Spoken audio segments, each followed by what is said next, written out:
آج ان کی ملن کی پہلی رات تھی۔ مجھے آج رات تمہارے قریب آنا ہے، اس نے جیسے سرگوشی کی تھی، اور ساتھ ہی نازنین کی کمر کے گرد اپنا بازو لپیٹ کر اسے قریب کھینچ لیا۔ نازنین کی نرستی ہوئی آواز بھری، سائم! مگر سائم نے اس کی بات کو نظر انداز کرتے ہوئے اسے پیچھے سے تھام کر مسہری پر لٹایا اور خود اس کے اوپر جھک گیا۔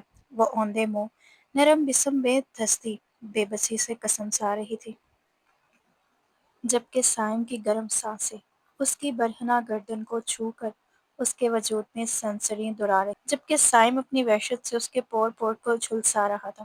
کمر کے درد و دیوار دم سادے ان کے لمحوں کے گواہ بنے کھڑے تھے۔ بڑی دیر تک وہ ایک دوسرے کی باہوں میں سلگتے رہے اور کمرے کی فضا میں ان کی بہکی سانسوں کی آہٹ رچی بسی تھی۔ جا نکل جا اس گھر سے نمک حرام، ہم نے تجھے بچپن سے پالا پوسا اور تو ہمارے ہی بیٹے پر گندی نگاہ ڈالنے کا الزام لگا رہی ہے۔ عورت غصے سے دھاڑ رہی تھی، جبکہ سامنے کھڑی کم عمر لڑکی ہچکیوں کے ساتھ روتے ہوئے نفی میں سر ہلا رہی تھی۔ مامی میں نے کچھ نہیں کیا، ولید بھائی ہی، وہ اپنی صفائی دینے ہی لگی تھی کہ ولید فوراً بیچ میں کود پڑا۔ بھائی بھائی کہتی ہے اور ساتھ آنکھ مٹکا بھی کرتی ہے، ساری معصومیت کا ڈرامہ کرتی ہے۔ ولید نے مکاری سے سارا الزام اپنی کزن کے سر ڈال دیا۔ اب اس گھر میں تیری کوئی جگہ نہیں، نکل جا یہاں سے۔ مامی نے غصے سے دھکا دے کر اسے دروازے سے باہر پھینکا اور اندر جا کر دروازہ زور سے بند کر دیا۔ وہ بیچاری بار بار دروازہ بجاتی رہی، روتی رہی، منتیں کرتی رہی، لیکن کسی نے بھی ترس کھا کر دروازہ نہ کھولا، یہاں تک کہ رات کے 12 بج گئے۔ وہ ماں باپ کے مرنے کے بعد سے ماموں اور مامی کے ساتھ رہ رہی تھی، مگر اسے کیا معلوم تھا کہ ایک دن وہی لوگ اسے یوں بے گھر کر دیں گے۔ اس کے ماں باپ نے اس کے لیے جائیداد چھوڑی تھی، لیکن مامی نے مکاری سے سب ہتھیا لیا اور ولید کو اس پر قبضہ دلا دیا۔ وہ مفت میں مالک بن بیٹھا، اور جس کے باپ کی محنت تھی وہی سب کچھ کھو بیٹھی۔ اس دنیا میں اگر کسی چیز کی وقت ہے تو وہ ہے صرف پیسہ۔ اسی لالچ میں ماموں مامی کو اتنا سنگ دل بنا دیا تھا کہ انہیں اس پر ذرا ترس تک نہ آیا۔ روتے ہوئے اس نے قدم سنبھالے اور اپنی دوست کے گھر کی سمت چل دی۔ سوچا شاید وہی اب سہارا بن سکے، لیکن راستے اسے یاد نہیں تھے۔ ولید ہی کبھی کبھار اسے وہاں لے جاتا تھا، ورنہ مامی اسے گھر سے باہر قدم رکھنے ہی کب دیتی تھی۔ اجنبی راستوں پر وہ دوپٹہ سر اور کندھوں پر اوڑھے چلتی جا رہی تھی۔ راہ چلتے کئی مرد رک کر اسے دیکھنے لگتے۔ اس کا درمیانہ قد، نازک سا وجود اور سنہری چمکتی آنکھیں اندھیرے میں بھی سب کو متوجہ کر رہی تھیں، اور اوپر سے رات کا سناٹا۔ وہ انجان گلیوں اور سڑکوں پر چلتی جا رہی تھی، دل میں دعا کر رہی تھی، شاید کوئی معجزہ ہو اور دوست خود سامنے آ جائے تاکہ وہ اس کے گھر تک پہنچ سکے، مگر تقدیر نے ایسا کوئی سہارا اس کے لیے نہیں رکھا تھا۔ 3 گھنٹے گزر گئے، بھوک اور تھکن سے اس کے قدم لڑکھڑانے لگے، سر چکرانے لگا، اور وہ کمر پر ہاتھ رکھ کر لمبے سانس لینے لگی۔ اتنے میں ایک گاڑی تیز رفتاری سے آتی ہوئی اس کے سامنے آ کر رکی۔ بریک کی زن سنائی دی۔ وہ گھبراہٹ میں آنکھوں پر ہاتھ رکھ کر چیخی، مگر لمحوں میں گاڑی اسے زور سے ٹکر مار چکی تھی۔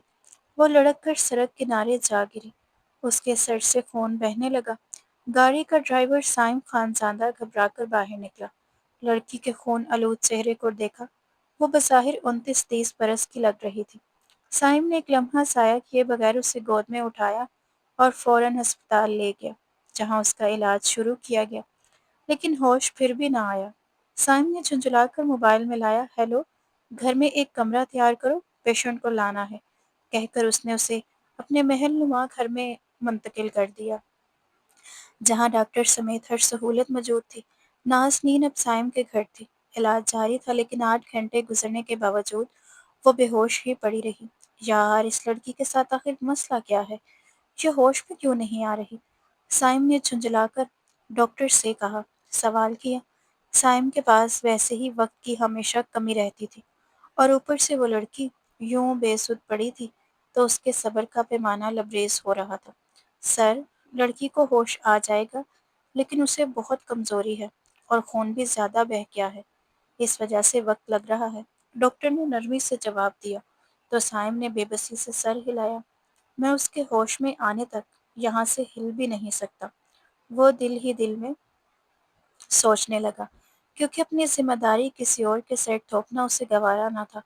اسے اپنے نوکروں پر قطعاً اعتماد نہیں تھا، اور پھر وہ لڑکی بیک وقت حسین بھی تھی اور کم سن بھی۔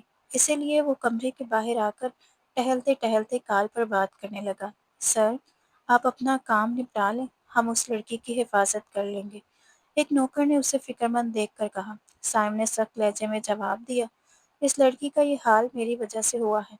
جب تک وہ ٹھیک نہیں ہو جاتی میں کہیں نہیں جا رہا۔ نوکر خاموشی سے سر جھکا کر رہ گیا۔ آخر وہ سائم خانزادہ کے آگے زیادہ زبان نہیں چلا سکتا تھا۔ پورا دن وہ لڑکی بے خبر نیند میں گزار چکی تھی، اور سائم کا قیمتی وقت مسلسل ضائع ہو رہا تھا۔ رات گزر گئی، اور جب نازنین کی آنکھ کھلی تو کمرے میں ہلکی ہری روشنی بکھری ہوئی تھی۔ بستر اتنا نرم و ملائم تھا کہ جی چاہا دوبارہ سو جائے، لیکن جیسے ہی ہوش پوری طرح لوٹا، وہ گھبرا کر چونکی کہ وہ کہاں ہے۔ کمرے میں نگاہ دوڑائی تو کوئی دکھائی نہ دیا۔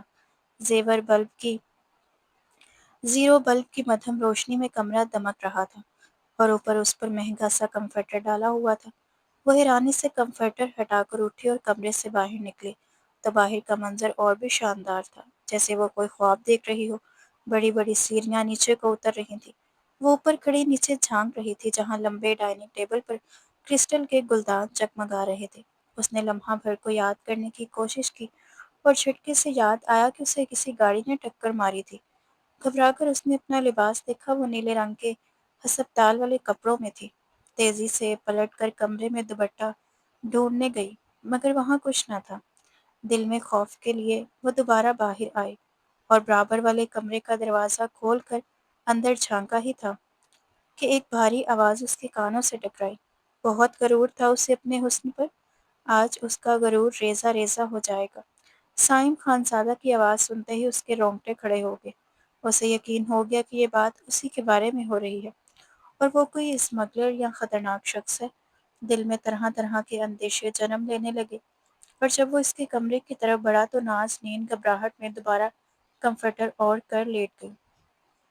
سائم کی آواز قریب آ کر گونجی، تم سے اپنے ایک ایک قیمتی وقت کا حساب لوں گا۔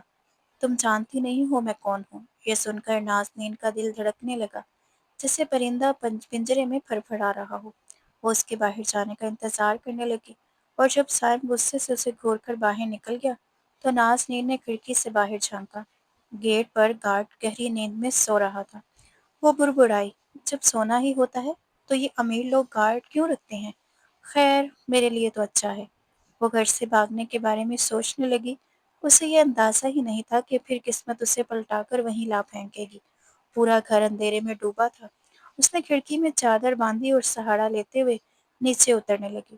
زمین پر قدم رکھتے ہی اچانک درد کی شدت سے سر گھوم گیا، مگر اس نے ہمت باندھی اور گارڈ کی آنکھوں سے بچتے ہوئے تیزی سے گیٹ کی طرف دوڑ لگائی۔ باہر نکلتے ہی لمبی سانس لی، جیسے گھٹن سے آزاد ہو گئی ہو۔ اس کے سر پر دوپٹہ نہ تھا، پیروں میں چپل نہ تھی، مگر وہ بس سائم اور اس گھر سے دور جانا چاہتی تھی۔ ایک جھلک میں ہی وہ سائم خانزادہ کے نقش و نگار ذہن میں بٹھا چکی تھی۔ وہ اندھا دھند بھاگتی جا رہی تھی کہ اچانک ایک رکشہ اس کے قریب آ کر رکا۔ کہاں جانا ہے بہن؟ میں چھوڑ دیتا ہوں، ڈرائیور نے اس پر للچائی نظر ڈال کر کہا۔ نازنین نے اس کی طرف دیکھنے کی بجائے ارد گرد نظریں دوڑاتی رہی، اور تیزی سے بولی، ہاں، مجھے دارالامان جانا ہے، لیکن میرے پاس پیسے نہیں ہیں، اس نے روتی صورت بنا کر کہا۔ رکشے والا مسکرایا، پیسوں کی فکر نہ کرو لڑکی، تم میری بہن جیسی ہو، آؤ بیٹھ جاؤ، میں تمہیں منزل تک پہنچا دیتا ہوں۔ وہ اتنی مٹھاس سے بولا کہ نازنین مطمئن ہو کر رکشے میں بیٹھ گئی۔ رکشہ اندھیرے راستوں پر دوڑتا رہا، اور نازنین کو ذرا بھی اندازہ نہ تھا کہ وہ کہاں جا رہی ہے۔ وہ دارالامان کا راستہ جانتی ہی کب تھی۔ رکشے والا اسے جس طرح لے جا رہا تھا وہ لا علم تھی۔ 4 گھنٹے مسلسل بیٹھنے کے بعد اس کی کمر اکڑ گئی تھی، سر میں درد کی ٹیسیں اٹھنے لگیں۔ وہ پچھلی رات ہی سر پر وا چکی تھی، اور اب پھر بھاگنے کی اذیت سہ رہی تھی۔ اسے اندازہ بھی نہیں تھا کہ جس جنگل سے نکل کر آئی ہے، جسے پیچھے چھوڑنا چاہا ہے، وہ جس مقام کی طرف جا رہی ہے، یہ دونوں اس کی تقدیر بدلنے والے ہیں۔ اور شاید دونوں ہی جہنم سے کم نہ ہوں۔ جب رکشا رکا تو نازنین کو ہوش سا آیا اور وہ حیرت سے چونک گئی۔ رکشے والا مسکراتے ہوئے بولا، میری بہن کی منزل یہ ہے۔ اس نے سامنے موجود بڑی سی حویلی کو دیکھا اور دل ہی دل میں سوال کیا کہ کیا یہ دارالامان ایسے ہوتے ہیں؟ ننگے پاؤں رکشے سے نیچے اتری تو رکشے والا اس کی معصومیت اور حسن کو دیکھ کر جی بھر کے اش اش کر اٹھا۔ وہ حیران تھی کہ کیسے بغیر کسی سوال و جواب اور شور شرابے کے وہ اتنی آسانی سے اس جگہ چلی آئی تھی۔ رکشے والے نے اسے پیچھے آنے کا اشارہ کیا اور خود آگے بڑھ گیا۔ نازنین لرزتے قدموں سے اس کے پیچھے پیچھے چلنے لگی۔ حویلی کے اندر داخل ہوتے ہی ایک عورت کی آواز ابھری، آج کیسا مال لے کر آیا ہے؟ وہ عورت پان کھاتے ہوئے سرخ منہ کے ساتھ بڑے تخت پر کسی ملکہ کی طرف بیٹھی تھی۔ رکشے والے نے نرغے میں آتے ہوئے کہا، ایسا مال ہے کہ تمہاری آنکھیں چندیا جائیں گی، لیکن شرط یہ ہے کہ قیمت میری مرضی کی ہوگی۔ نازنین ان دونوں کی گفتگو سنتی پیچھے کھڑی رہی اور گھبراہٹ کے ساتھ ارد گرد دیکھتی رہی۔ جگہ عجیب تھی، وہاں بہت سی عورتیں موجود تھیں، لیکن نازنین کو یہی لگا شاید یہی دارالامان ہے۔ عورت نے کہکا لگا کر کہا، چل دکھا مال، پھر دیکھتے ہیں تیرا منہ پیسوں سے کیسے بھرتے ہیں۔ رکشے والے نے نازنین کو آگے آنے کو کہا۔ جیسے ہی وہ آگے بڑھی، عورت کی آنکھیں پھٹی کی پھٹی رہ گئی۔ واہ واہ، کیا حسن ہے! ہم تو آج مان گئے کہ تو کوئی اچھا کام بھی کر سکتا ہے۔ بتا کتنی قیمت مانگے گا اس پری کی؟ عورت کے منہ سے رال بہنے لگی۔ وہ سر سے پاؤں تک نازنین کو گھور رہی تھی۔ رقم کا لفظ سنتے ہی نازنین جیسے نیند سے جاگی۔ اس نے گھبرا کر چاروں طرف دیکھا اور دل دہلا دینے والے لمحوں میں سمجھ گئی کہ یہ کون سی جگہ ہے۔ وہ آہستہ آہستہ پیچھے ہٹنے لگی اور پھر اچانک بھاگنے کو تھی کہ دو لڑکیاں اس کے راستے میں کھڑی ہو گئیں۔ ایک لڑکی اس کے قریب جھک کر سرگوشی میں بولی، یہاں قدم رکھنے کا مطلب ہے اپنی عزت کھو دینا، اور آج تو اپنی عزت ضرور کھونے والی ہے۔ رکشے والے نے بڑے فخر سے کہا، 1 کروڑ لوں گا۔ عورت نے کہکا لگایا اور بولی، ٹھیک ہے، لیکن پہلے اس سے خوب کما لے، 1 ہفتے تک دیتی ہوں۔ لڑکی کمال کی ہے، وہ اب بھی نازنین کو ایسے دیکھ رہی تھی جیسے کوئی بھوکا درندہ شکار پر نظریں گاڑے ہو۔ اس کی چوٹ پہلے ٹھیک کروا لوں، لڑکیوں، اس کا خیال رکھو۔ اس نے زور سے آواز لگائی۔ چند لڑکیاں دوڑ کر آئیں اور نازنین کو گھیر کر لے گئیں۔ ادھر رکشے والا جا چکا تھا، بہن بہن کہنے والا اب اپنی جیب بھر چکا تھا اور نازنین کو جہنم کے حوالے کر گیا تھا۔ وہ دل ہی دل میں دعا مانگ رہی تھی کہ کاش وہ اسی وقت کا دل کا دورہ پڑنے سے مر جائے یا کوئی زندہ دفنا دے، کیونکہ اسے لگ رہا تھا کہ وہ اپنی زندگی کی سب سے بڑی غلطی کر بیٹھی ہے۔ وہاں ایک آدمی سے بچنے کے لیے بھاگی تھی، مگر یہاں تو مردوں کی پوری قطار اس کے انتظار میں تھی۔ وہ نیچے بیٹھ کر پھوٹ پھوٹ کر رونے لگی۔ عورت نے صفاقی سے کہا، جتنا رونا ہے رونے دو، تم سب بھی پہلے دن ایسے ہی روتی تھی نا، کیا فائدہ ہوا؟ لہٰذا اسے بھی رونے دو، اور ہاں، اسے اپنے سیلون سے پالش کر دینا، گاہک پر پہلا تاثر اچھا پڑنا چاہیے۔ عورت کی آواز میں خباثت ٹپک رہی تھی۔ لڑکیوں نے نازنین کو ایک کمرے میں لے جا کر بٹھایا۔ وہ کمرہ ایسے سجا ہوا تھا جیسے دلہن کے لیے تیار کیا گیا ہو، بلکہ حقیقت یہ تھی کہ پورے کے پورے کمرے ہی دلہنوں کی طرح سجائے گئے تھے۔ نازنین ہاتھ جوڑ کر رونے لگی، خدا کے واسطے مجھے جانے دو، پلیز مجھے جانے دو۔ ایک لڑکی نے طنزیہ لہجے میں کہا، کس نے کہا تھا گھر سے؟ خدا کے واسطے مجھے جانے دو، پلیز مجھے جانے دو۔ ایک لڑکی نے طنزیہ لہجے میں کہا، کس نے کہا تھا گھر سے نکلنے کو؟ اب بھگتو۔ نازنین نفی میں سر ہلا کر بولی، میں بھاگی نہیں تھی۔ تو دوسری لڑکی نے سخت لہجے میں بولی، جو بھی ہوا ہو، یہاں آنا تیرے نصیب میں لکھا تھا، اب قسمت سے سمجھوتا کر لے۔ ہم سب بھی روئے تھے، مگر کیا فائدہ ہوا؟ باہر بیٹھی عورت رونا دیکھ کر خوش ہوتی ہے۔ رونا بند کر اور اپنے نصیب کو قبول کر۔ ان لڑکیوں کی باتوں سے نازنین کے دل پر جیسے پہاڑ ٹوٹ پڑے۔ ایک لڑکی نے اس کا چہرہ اوپر اٹھایا اور پوچھا، کیا نام ہے تیرا؟ نازنین نے ہونٹ خشک زبان سے تر کیے اور بہت مشکل سے کہا، نازنین۔ وہ لڑکی ہنس پڑی، نام کی طرح نزاکت بھی ہے، اور باقی سب بھی کہکا لگانے لگی۔ نازنین کا حسن دیکھ کر وہ سب چل رہی تھیں، کیونکہ وہ سب بڑی عمر کی تھیں، جبکہ نازنین کم سے نازک اندام اور بلاکی حسین تھی۔ انہیں ڈر تھا کہ مردوں کی نظر سب سے پہلے اسی پر ٹکے گی، اور یوں ان کی اپنی وقت کم ہو جائے گی۔ بلکہ یہ بھی ممکن تھا کہ وہ عورت نازنین کو اپنی خاص لڑکی بنانے اور پیسے میں نہلانے والی تھی۔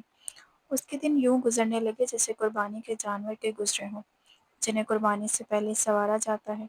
عورت کے حکم پر دن میں کئی بار اس کی مرہم پٹی کی جاتی، اسے سیلون کی لڑکیاں تیار کرتی، many cure, paddy cure, nail paint, بالوں کا ڈائی اور نیا ہیئر کٹ۔ روز اس پر الگ الگ لباس آزمایا جاتا تاکہ دیکھا جا سکے کہ اس میں وہ زیادہ پرکشش لگتی ہے۔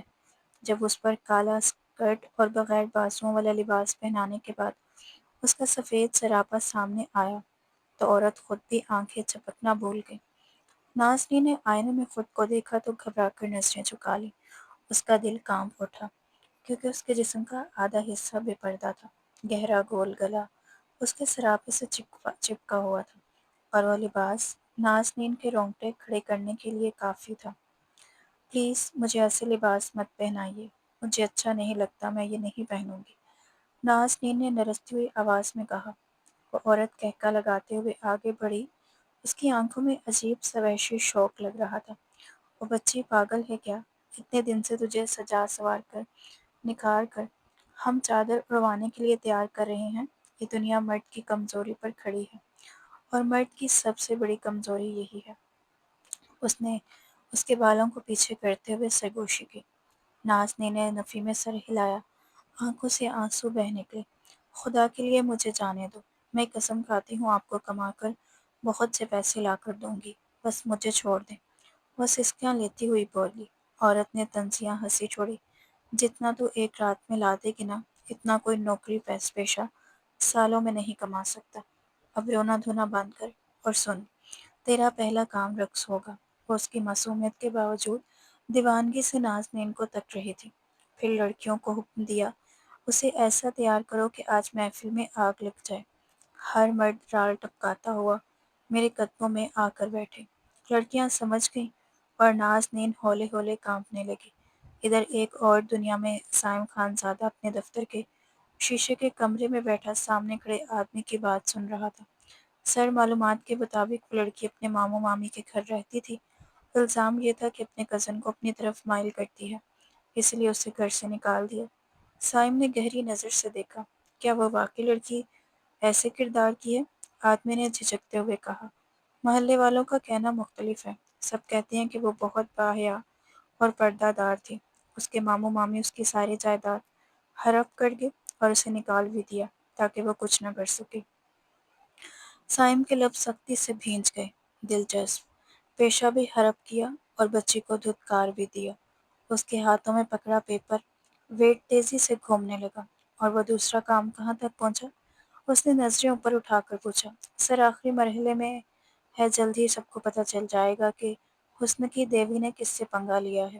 سائم کے چہرے پر ہلکی سی مسکراہٹ ابھری۔ نہیں، مجھے خود جانا ہے، اس کی آنکھوں میں شکست دیکھنی ہے۔ پھر اچانک اس نے رک کر کہا، مجھے اس لڑکی کی موجود تفصیلات چاہیے، وہ کہاں گئی؟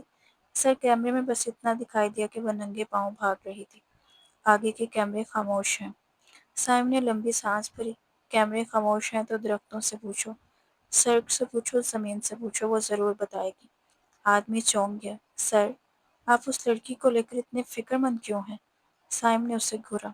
وہ معصوم ہے اور تمہیں پتہ ہے اصل درندہ کون ہوتا ہے؟ وہ آگے جھکا، خوفناک حد تک سنجیدہ۔ مرد۔ ہاں، مرد سب سے زیادہ خطرناک جانور ہے۔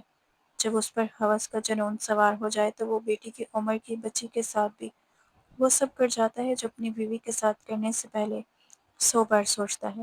آدمی کے چہرے کا رنگ اڑ گیا، اس کی سانس رکنے لگی۔ سائم کی بات بجلی کی طرح اس پر گری۔ وہ خود بھی ایک بیٹی کا باپ تھا۔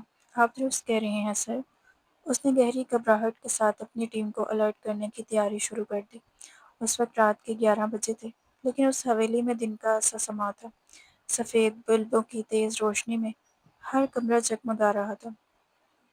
قلینوں پر بیٹھے مختلف عمر کے مردوں کی آنکھیں شکار کی تیزی سے دروازے کی طرف اٹکی ہوئی تھیں۔ نازنین کو کالے رنگ کی ساڑی پہنائی گئی تھی۔ ساڑی کا پلو اتنا ہلکا اور چھوٹا تھا کہ اس کا وجود چھپنے کے بجائے اور نمایاں ہو گیا۔ پیچھے کا گلا تقریباً ناپید اور سامنے کا نیٹ سب کچھ عیاں کر رہا تھا۔ اس کے نازک سراپے پر ساری قہر ڈال رہی تھی۔ کرلی کیے ہوئے بال کبھی آگے کبھی پیچھے لہرا رہے تھے، لبوں پر سرخ رنگ اور دودھیا چہرہ کالا رنگ اور مزید نکھر گیا تھا۔ نازنین شرم و خوف سے بار بار لڑکیوں کو روکنے کی کوشش کر رہی تھی، لیکن وہ سب بے رحم تھے۔ وہی لڑکی ہے نا؟ ایک نے سرگوشی کی۔ ہاں بس سنبھال، محفل میں رونا مت ورنہ بائی ڈبل ڈیوٹی لگائے گی، دوسری نے خبردار کیا۔ نازنین کے لب کپ کپانے لگے۔ چل آجا، وقت ہو گیا ہے، آج صرف مرد نہیں عورتیں بھی تجھے دیکھ کر دیوانی ہو جائیں گے۔ جب اسے حال میں لایا گیا تو روشنی اس کے چہرے پر پڑی۔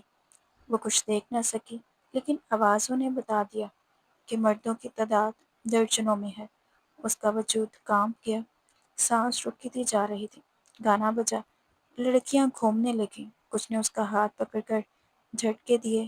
نازنین کی ٹانگوں میں جان نہ تھی، اس کے چہرے سے خوف صاف جھلک رہا تھا، پسینے کی بوندیں ماتھے پر چمک رہی تھیں۔ چند لمحے بعد وہ لرزتے وجود کے ساتھ لڑکیوں کے بیچ گر پڑی۔ سامنے بیٹھا ایک مرد ہولے سے مسکرایا، جسے سب کچھ پہلے ہی جانتا ہو۔ بائی نے غصے سے اظہار کیا، لیکن اس کی آنکھوں میں خوشی چھپ نہ سکی۔ پوری محفل اب نازنین کے ذکر میں گونج رہی تھی۔ مرد ڈائریکٹ خریداری کا مطالبہ کر رہے تھے، مگر 1 کروڑ کی شرط لگانے والی بائی کسی قیمت پر جلدی سودا کرنے کو تیار نہ تھی۔ اس نے سب کو ٹال کر صبح کا وقت دیا اور خوشی خوشی اپنے کمرے میں جا لیٹی۔ نازنین کو جب ہوش آیا تو کمرہ اندھیرے میں ڈوبا تھا۔ وہ گھبرا کر اٹھی، چاروں طرف نظریں دوڑائیں۔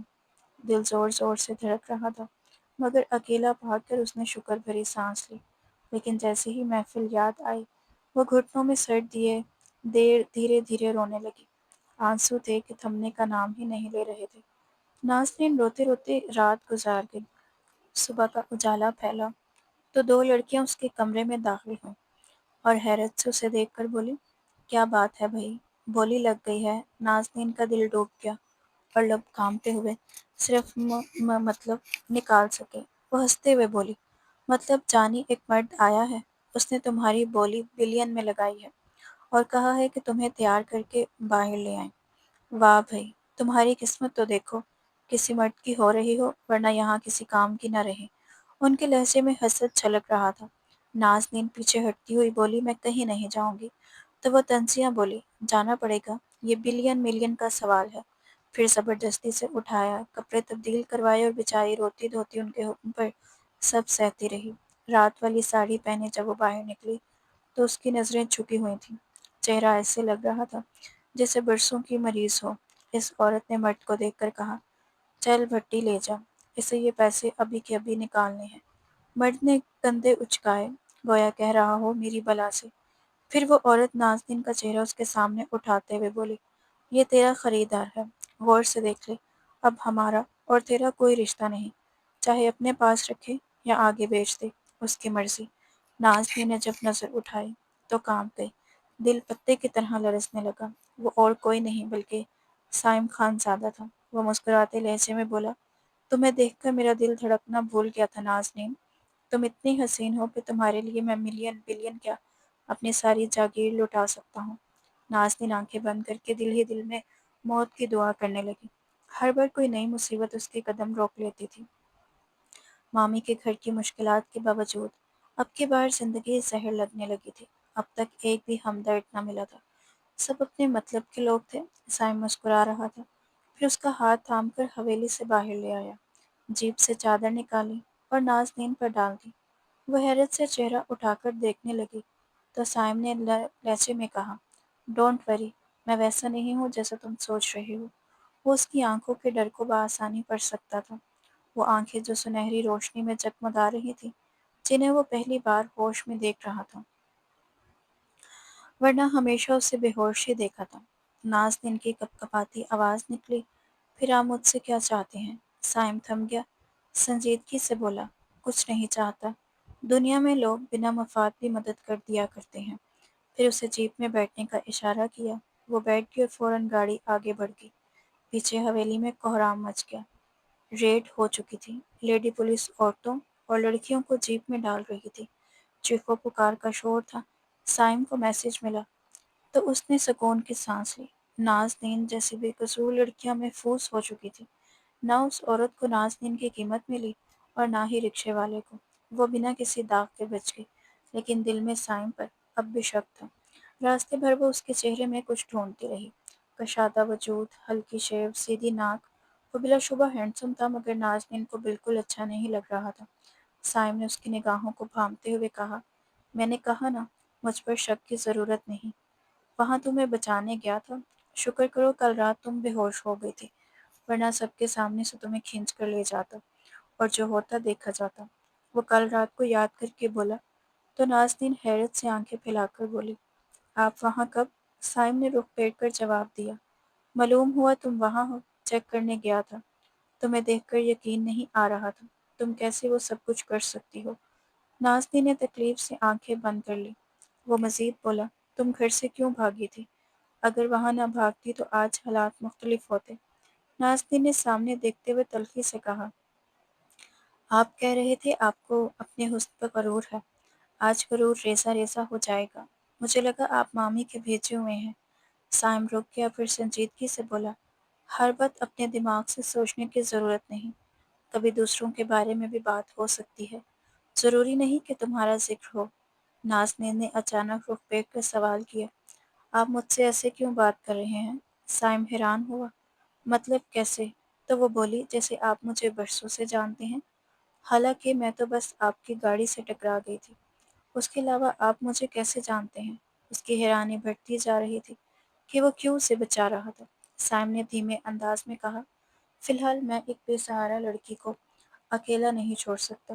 تمہاری یہ حالت میری وجہ سے ہوئی تھی اور تم نے میرا قیمتی وقت ضائع بھی کیا تھا۔ وہ لب دبا کر بولا، ورنہ دل تو مسکرانا چاہتا تھا۔ نازنین کی آنکھوں میں خوف پھر چھلکا اور وہ بولی، آپ نے یہ بھی کہا تھا، تم نے میرا وقت برباد کیا ہے، حساب دینا ہوگا۔ سائم نے جھنجھلا کر کہا، اف لڑکی، میری ہر بات یاد ہے، تمہیں بے ہوش ہوئی تھی یا مجھے بیوقوف بنا رہی تھی؟ نازنین نے نظریں جھکا کر جواب دیا، نہیں، اسی لیے آپ سے ڈر رہی ہوں، اور ورنہ آپ اچھے خاندانی انسان لگتے ہیں۔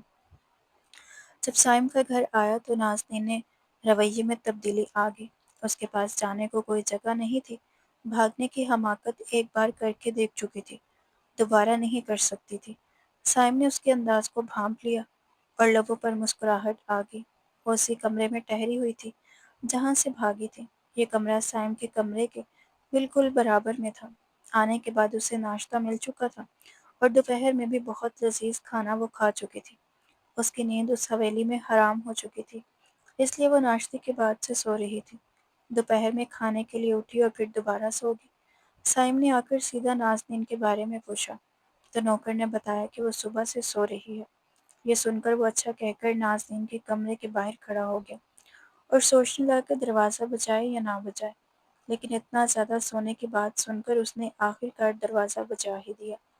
وہ نیند سے بوچھل آنکھیں مسلتی ہوئی دروازہ کھولے کھڑی ہو گئی۔ اس کا لاپرواہی حلیہ دیکھ کر سائم کو غصہ آ گیا، کیونکہ وہاں سارے میل سرونٹس تھے۔ نازنین آنکھیں کھول کر خود کو دیکھو، وہ سخت لہجے میں بولا۔ نازنین نے اس کی آواز سنتے ہی فوراً آنکھیں کھولی۔ سامنے سائم کو دیکھتے ہی اس نے فوراً دروازہ بند کر دیا اور دل پر ہاتھ رکھے گہری گہری سانس لینے لگی۔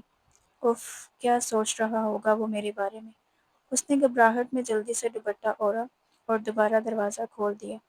وہ ابھی تک وہاں کھڑا تھا۔ فریش ہو کر نیچے آؤ، ڈنر کرنا ہے، وہ جیبوں میں ہاتھ ڈالے سنجیدگی سے کہہ کر پلٹ گیا۔ نازنین خود کو ڈانٹتی ہوئی فریش ہونے چلی گئی۔ جب وہ واپس آئی تو اس کے کپڑے بدلے ہوئے تھے، بالوں کا جوڑا بندھا تھا اور سر پر دوپٹہ اچھی طرح جما ہوا تھا۔ سائم نے براہ راست پوچھ لیا، سرونٹ جب تمہیں ناشتہ اور لنچ کے لیے بلانے آیا تھا، تم نے دروازہ اسی حالت میں کھولا تھا؟ وہ بات کی کھال نکالنے والا آدمی تھا۔ نازنین شرمندگی سے وضاحت دینے لگی، نہیں، یہ بس ابھی، جب میں اتنی گہری میں نیند میں تھی۔ وہ ڈری ہوئی تھی کہ کہیں سائم اسے غلط نہ سمجھے، کیونکہ وہ جس جگہ سے آئی تھی وہاں اس کے ساتھ بہت کچھ ہو سکتا تھا۔ وہ سچ بتانا چاہتی تھی اور بولنے ہی والی تھی کہ میں سچ بتا رہی ہوں، وہاں کسی نے میرے ساتھ، مگر سائم نے اس کی بات کاٹ دی۔ مجھے جس بارے میں یقین ہو اس پر نہ سوال کرتا ہوں نہ جواب سنتا ہوں، صرف اس پر سوال کرتا ہوں جس پر شک ہو۔ مجھے شک تھا کہ تم نے سونے کے چکر میں لاپرواہی کی ہوگی، اس لیے پوچھا۔ کل سے فیمیل سرونٹ کے علاوہ تمہارے روم کے باہر کوئی نہیں جائے گا، حتیٰ کہ میں بھی نہیں۔ اس کی بات سن کر نازنین نے حیرت سے پلکیں اٹھائیں۔ یہ آپ کا گھر ہے؟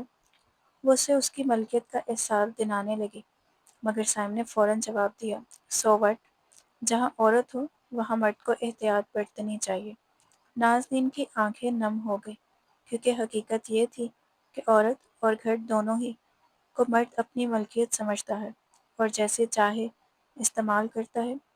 اسے فوراً ولید یاد آیا، وہ ولید جس نے نہ صرف اس پر گندی نگاہ ڈالی بلکہ الزام بھی اسی پر لگا دیا، جو رات کو اچانک اس کے کمرے میں آ جاتا اور یہ کہہ کر اپنی حرکتوں کو جواز دیتا کہ یہ اس کا گھر ہے۔ مگر سائم مختلف تھا، جو مرد ہوتے ہیں وہ ایسا نہیں سمجھتے، اس لیے ان مردوں کے ارد گرد رہا کرو جو خود کو مرد ثابت کریں۔ سائن نے نیپکن سے لب صاف کرتے ہوئے کہا اور اٹھ گیا، جبکہ نازنین اس کی باتوں کے سحر میں کھو گئی۔ وہ واقعی ایک مرد تھا جس نے نازنین کی حفاظت کی تھی، اسے اس بری جگہ سے بچا لیا تھا، گھر میں جگہ دی اور پھر اس کے خیال کے لیے نوکرانی رکھنے کی بھی بات کر رہا تھا۔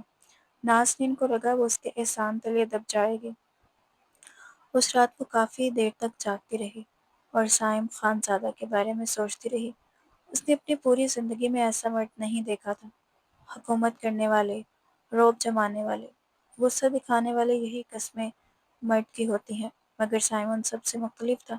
وہ غصہ بھی کرتا تھا، حفاظت بھی کرتا تھا، نرمی سے بات بھی کرتا تھا اور عورت کو جاگیر بھی نہیں سمجھتا تھا۔ اگر کوئی دوسرا مرد ہوتا تو اسے گھر سے بھاگنے کے بعد کبھی تلاش نہ کرتا، بلکہ وہیں چھوڑ دیتا، مگر سائم نے نہ صرف ڈھونڈ کر لایا تھا بلکہ کبھی اس پر الزام بھی نہیں لگایا تھا، نہ ہی اس سے اس کے کردار کی صفائی مانگی۔ نازنین اسے سوچ سوچ کر حیران ہو رہی تھی اور دل ہی دل میں اس کی عزت بڑھتی جا رہی تھی۔ سبب چاروں نہ چار، اسے اٹھنا ہی پڑا۔ وہ سستی سے اٹھی اور دروازہ کھولنے سے پہلے آئینے میں اپنا حلیہ دیکھنے لگی، جو بالکل درست تھا۔ اس نے دروازہ کھولا تو سرونٹ کے یونیفارم میں ایک لڑکی کھڑی تھی، جو مسکرا کر بولی، ہیلو میم، میں آپ کی نئی سرونٹ ہوں اور سر نے آپ کو ناشتے پر بلایا ہے۔ نازنین نے بیزاری سے جواب دیا، میں ابھی کچھ دیر پہلے سوئی ہوں، پلیز مجھے سونے دو، اور دروازہ زور سے بند کر کے پلٹ گئی۔ سرونٹ نے بے بسی سے اسے دیکھا اور پھر سائم کے پاس جا کر بتایا، سر میم کہہ رہی تھی وہ ابھی ابھی سوئی ہیں، اس لیے آنے سے منع کر دیا۔ سائم نے لمبی سانس بھری اور کہا، اسے کہو اگلے 10 منٹ میں وہ یہاں ہوں۔ سرونٹ سر ہلاتے ہوئے چلی گئی۔ نازنین منہ بناتی ہوئی ناشتے کی میز پر آ بیٹھی اور سائم کو گھورتے ہوئے دیکھنے لگی تو وہ پرسکون انداز میں بولا، اس گھر میں رہنے کے کچھ اصول ہیں، وقت پر کھانا پینا اور سونا، صبح سویرے اٹھ کر واک کرنا، اب تمہیں ان پر عمل کرنا ہوگا۔ نازنین نے تب کر اسے گھورا تو وہ مسکرا کر بولا، مجھے غصے سے گھورنے کے بجائے رات کو جلدی سویا کرو۔ اچانک اس کی نگاہیں نازنین سے ٹکرائیں تو وہ گھبرا کر فوراً نظریں جھکا گئی۔ سائم اس کے جھجک پر محظوظ ہوا۔ اس کے جانے کے بعد نازنین نے پہلی بار گھر کو تفصیل سے دیکھا۔ نیند کے جھونکے بھی آ رہے تھے، مگر تجسس غالب تھا۔ اس کی نظر بیسمنٹ پر پڑی تو حیران رہ گئی کہ آخر بزنس مین کے پاس بیسمنٹ کیوں ہے۔ جب وہاں گن کر اعلیٰ کلیکشن دیکھی تو اور بھی چونکی کہ سائم ضرور کچھ چھپا رہا ہے، لیکن نیند غالب آ گئی اور وہ پلٹ آئی۔ شام 4 بجے سرون نے اٹھایا تو وہ بری طرح جھنجھلا گئی۔ باہر آئی تو سائم صوفے پر بیٹھا اس کا انتظار کر رہا تھا۔ اس کی سرخ آنکھوں کو دیکھ کر بولا، صبح دوپہر شام سوگی تو رات کو نیند کہاں آئے گی؟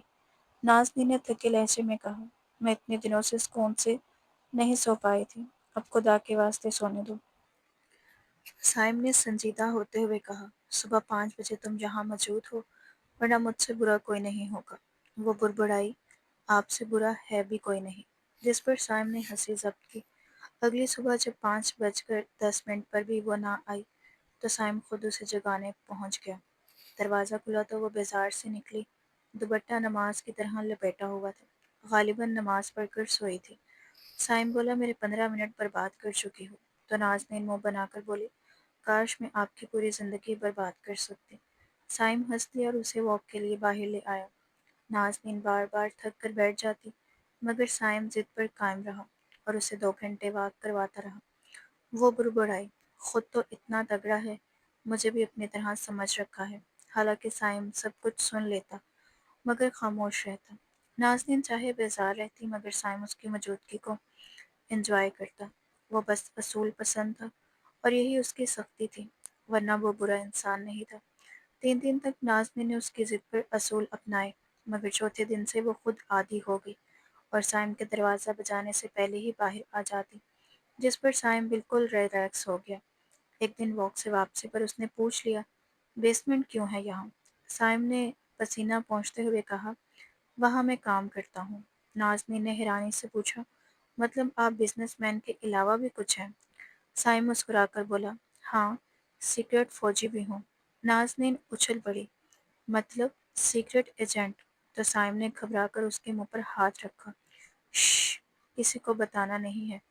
مگر اس دوران اس کے ہونٹوں کی نرماہٹ سائم کے ہاتھوں پر پڑی جس سے وہ چونک گیا۔ نازنین نے فوراً اس کا ہاتھ جھٹکا۔ سائم سنبھلتے ہوئے سر پر ہاتھ پھیرنے لگا اور وہاں سے چلا گیا۔ کیا کہا تھا تم نے؟ تمہیں پکڑنا ناممکن ہے؟ وہ سلاخوں کے پیچھے کھڑی عورت کو گھورتے ہوئے طنزیہ لہجے میں بولا۔ تو تم وہی ہو؟ عورت کی آواز کپ کپا گئی۔ سامنے کھڑا سائم خانزادہ ہی تو تھا، وہی شخص جس نے برسوں پہلے ریڈ کروایا تھا، مگر وہ بچ نکلی تھی۔ تب سے سائم اس کے تعاقب میں تھا اور بالآخر نازنین کی تلاش میں اسے یہاں تک پہنچا دیا۔ سائم نے نازنین کا پتہ نکالا اور یہ جان کر کہ جیسے اس کی زمین قدموں کے نیچے سے نکل گئی تھی کہ نازنین ایک کوٹھے پر موجود ہے۔ وہ دن اس نے کیسے گزارا یہ وہی جانتا تھا۔ جب اسے رقص کی محفل میں نازنین نظر آئی تو دل پر کسی نے خنجر چلا دیا۔ وہ ایک لمحہ بھی ضائع نہ کر سکا اور اگلے ہی دن چھاپا مار کر نازنین کو وہاں سے نکلوا لیا۔ سائم کوئی عام انسان نہیں تھا، وہ ایک سیکرٹ ایجنٹ تھا جس کا اصل چہرہ مختلف بھیسوں میں چھپا رہتا تھا۔ بزنس مین ہونا صرف اس کا کور تھا۔ یاد ہے تم نے کہا تھا تم مغرور اور حسین ہو، بس تمہارا غرور خاک میں ملانا تھا اور میں کامیاب ہو گیا؟ وہ مسکراتے ہوئے بولا، میں یہاں سے جلدی باہر نکلوں گی۔ عورت نے چیخ کر کہا، ہاں خوابوں میں، وہ کہہ کر لگا کر ہنسا اور اسے خوفزدہ چھوڑ کر چلا گیا۔ یہ تو نازنین ہے، شاپنگ مال میں ولید کی بیوی کے ساتھ آئی ہوئی۔ نازنین کی مامی نے اچانک چونک کر کہا۔ سامنے نازنین ایک اور لڑکی کے ساتھ خریداری کر رہی تھی۔ میری بچی، ہم نے تمہیں کہاں کہاں نہیں ڈھونڈا، کہاں تھی تم؟ پلیز میرے ساتھ چلو۔ مامی کی مصنوعی محبت دیکھ کر نازنین حیران رہ گئی۔ آؤ چل کر دیکھو ماموں کا تمہارے جانے کے بعد کیا حال ہوا ہے۔ مامی چلاکی سے اسے بہلا پھسلا کر گھر لے آئی۔ نازنین کے ساتھ آئی سرونٹ نے فوراً سائم کو اطلاع دے دی اور وہ بے چین ہو کر نازنین کی مامی کے گھر کی طرف لپکا۔ ماموں آپ کو کیا ہوا ہے؟ نازنین نے انہیں فالج کے اٹیک کی حالت میں دیکھ کر گھبرا کر پوچھا۔ بیٹی تمہارے جانے کے بعد یہ حال ہوا ہے، بس تمہیں یاد کرتے رہتے ہیں۔ مامی کا ڈرامہ اپنے عروج پر تھا۔ امی سیدھی بات کیوں نہیں کرتی؟ یہ سب ڈرامہ کب تک چلے گا؟ اچانک ولید گلی غصے میں نمودار ہوا۔ اسے دیکھ کر نازنین کے رونگٹے کھڑے ہو گئے۔ پیپرز دو اسے اور کہو سائن کرے، ولید نے سخت لہجے میں اپنی ماں کو حکم دیا۔ کون سے پیپرز؟ نازنین نے پریشان ہو کر سب کے چہروں کو دیکھا۔ طلاق کے پیپرز۔ تمہارا نکاح بچپن میں تمہارے تایا کے بیٹے سے ہوا تھا، بعد میں وہ ملک چھوڑ کر، جب تک تم اس کی بیوی ہو ہم تمہاری پراپرٹی پر نہیں بیچ سکتے۔ یہ تمہاری ماں کی وصیت تھی، اب فوراً سائن کرو۔ یہ سن کر نازنین کے پیروں تلے سے زمین نکل گئی۔ شوہر وہ کون تھا، کہاں تھا، اور وہ آج تک کیسے انجان رہی؟ یہ سب جھوٹ ہے، وہ چیخ پڑی۔ یہ دیکھو نکاح کے پیپرز، اب فوراً طلاق کے کاغذات پر سائن کرو۔ ولید غصے سے آگے بڑھا۔ انہیں صرف نازنین کی جائیداد چاہیے تھی، عدالت میں سب کچھ کلیئر کرنا ضروری تھا۔ نازنین کے ہاتھ کانپ گئے، اس کی آنکھوں کے آگے اندھیرا چھا گیا۔ بغیر اجازت کے، بغیر تم لوگ میری اجازت کے بغیر تم لوگ نازنین کو یہاں کیسے لائے؟ سائم کی گرجدار آواز کمرے میں گونجی۔ آپ میرے شوہر ہیں؟ نازنین نے کانپتی آواز میں پوچھا۔ ہاں میں ہی سائم خانزادہ، تمہارا بچپن کا شوہر، اور تمہیں یہاں آنا ہی نہیں چاہیے تھا۔ وہ حیرت سے سائم کو تکتی رہ گئی۔ یہ راز وہ جانتا تھا لیکن اسے کبھی بتایا نہیں تھا۔ سائم اسے اپنی باہوں میں بھر کر وہاں سے لے گیا۔ ولید نے روکنے کی کوشش کی مگر سائم کی خون خوار آنکھیں دیکھ کر پیچھے ہٹ گیا۔ گھر پہنچتے ہی نازنین اس کے حصار سے نکل کر کمرے میں بند ہو گئی۔ اسے یقین نہیں آ رہا تھا یہ سب مذاق تھا یا حقیقت۔ وہ جان بوجھ کر چھپاتا رہا۔ وہ اپنی قسمت پر روئے جا رہی تھی۔ دروازے کے پار سائم خاموش رہا، جیسے آنے والے طوفان کا انتظار کر رہا ہو۔ اچانک دروازہ کھلا اور نازنین اس کے سینے پر مکے برسانے لگی۔ وہ چپ چاپ وار سہتا رہا، حتیٰ کہ وہ تھک کر اس سے لپٹ گئی اور پھوٹ پھوٹ کر رونے لگی۔ کاش مجھے پہلے پتا ہوتا کہ میرا کوئی ہے، میں آپ کے لیے دعائیں کرتی، میرا نصیب اتنا کٹھن نہ ہوتا، مجھے ولید بھائی کا الزام بھی نہ سہنا پڑتا۔ وہ زاروں قطار روتی رہی۔ آپ نے ایسا کیوں کیا؟ اس نے آنسوں میں ڈوبی آنکھوں سے پوچھا۔ سائم نے گہرا سانس لیا۔ نکاح کے وقت میں جوان تھا، تم خود چھوٹی تھی، پھر ہم امریکہ چلے گئے۔ چاچی کی وفات کی خبر بھی دیر سے ملی۔ جب واپس آئے تو تمہاری مامی کا کوئی اتا پتہ نہ ملا۔ سچ کہوں تو میں تم سے نفرت کرتا تھا، زبردستی کے رشتے سے میں تمہیں کبھی نہیں چاہتا تھا۔ 5 سال پہلے جب میں نے سروس جوائن کی تو تمہارا پتہ لگایا، مگر دل میں اب بھی وہی نفرت تھی۔ تمہیں بس نام سے جانتا تھا، دیکھا کبھی نہیں تھا۔ اس رات بھی نہیں پہچان پایا کہ تم میری بیوی ہو۔ وہ ٹوٹے لہجے میں بولا، جب تمہاری فائل میرے سامنے آئی جیسے آسمان ٹوٹ کر گرا ہو۔ تم میری بیوی تھی، میرے قریب تھی اور میں برداشت نہ کر سکا۔ میں تمہیں ڈھونڈنے نکلا، پھر تم کوٹھے پر ملی۔ نازنین میں جتنی بار معافی مانگوں کم ہے، ہاتھ جوڑ کر تم سے معافی مانگتا ہوں۔ اس کی آنکھوں میں نمی جھلک رہی تھی۔ نازنین مزید رو دی۔ ایک بار، بس ایک بار معاف کر دو، میں وعدہ کرتا ہوں تمہیں اتنی خوشیاں دوں گا کہ تم سنبھالتے تھک جاؤ گی، اسے سینے سے لگاتے ہوئے کہہ رہا تھا۔ نازنین کو اس پر خود سے زیادہ یقین تھا۔ اس رات وہ سائم کے سینے پر سر رکھ کے سونے لگی اور سائم پہلی بار اپنے آپ کو معاف کر پایا۔ اس نے اپنے بابا سے کیا وعدہ پورا کر دیا۔ کچھ دنوں بعد نازنین اور سائم دھوم دھام سے سب کے سامنے رشتہ ازدواج میں بن گئے تھے۔ سائم نے عدالت میں پراپرٹی کا کیس بھی جیت لیا تھا۔ اب نازنین اس کے سینے پر سر رکھے ایک مطمئن اور پرسکون زندگی گزار رہی تھی۔ آج ان کی ملن کی پہلی رات تھی۔ مجھے آج رات تمہارے قریب آنا ہے، اس نے جیسے سرگوشی کی تھی، اور ساتھ ہی نازنین کی کمر کے گرد اپنا بازو لپیٹ کر اسے قریب کھینچ لیا۔